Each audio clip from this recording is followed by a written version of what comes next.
cette nouvelle vidéo, je vais vous parler des plantes qui remplacent les antibiotiques. Il est plus juste de dire que si ces plantes sont prises au début d'une infection banale, elles peuvent inviter la surinfection et ainsi on pourra se passer d'antibiotiques. Car on sait très bien que les antibiotiques, il ne faut pas en abuser. Et on va voir aussi pourquoi. Les antibiotiques ont révolutionné la médecine et ont sauvé de nombreuses vies.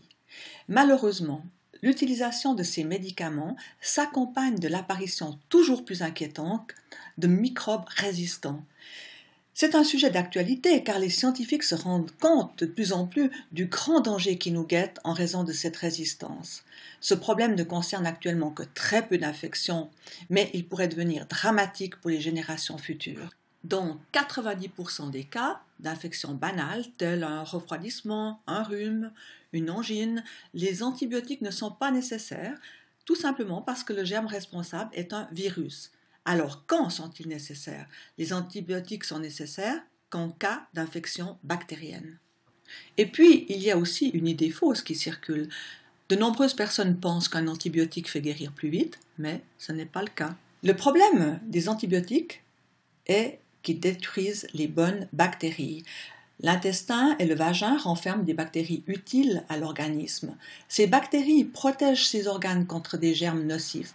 Si elles sont détruites par les antibiotiques, on peut avoir comme effet secondaire des diarrhées ou des mycoses vaginales dues à ces germes nocifs.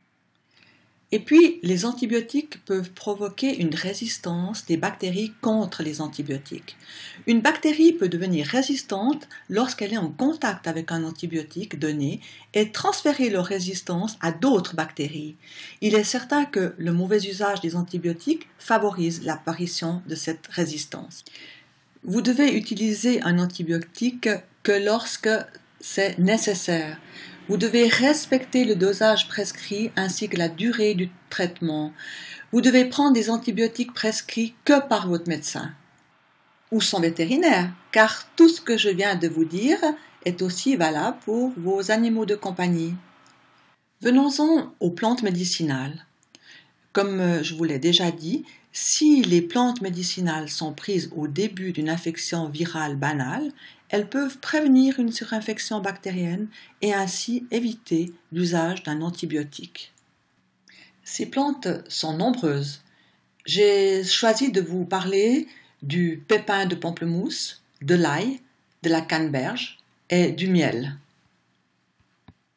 À propos du pépin de pamplemousse, j'ai une histoire à vous raconter.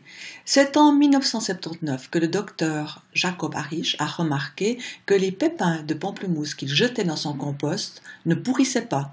C'est comme ça qu'il a découvert qu'il s'agit d'un puissant germicide capable à lui seul d'inactiver des virus, des champignons et toutes sortes de parasites et de bactéries. Et voilà donc un excellent traitement préventif. Prenez 3 fois 10 gouttes par jour diluées dans un peu d'eau d'extrait de pamplemousse. Quant à l'ail, on peut à peine y croire. L'ail agirait contre au moins 72 souches de bactéries. Dans une étude effectuée à Boston, l'ail a été employé avec succès pour tuer 14 souches de bactéries prélevées dans le nez et la gorge d'enfants atteints d'otite. La canneberge, cette petite baie, est recommandée contre les infections urinaires. Certaines études médicales suggèrent qu'il est possible de réduire la fréquence des infections urinaires en buvant chaque jour du jus de canneberge. On peut être très reconnaissant aux abeilles pour le miel qu'ils nous donnent. Le miel est connu pour son activité antimicrobienne et antibactérienne sur les plaies et prévient l'infection.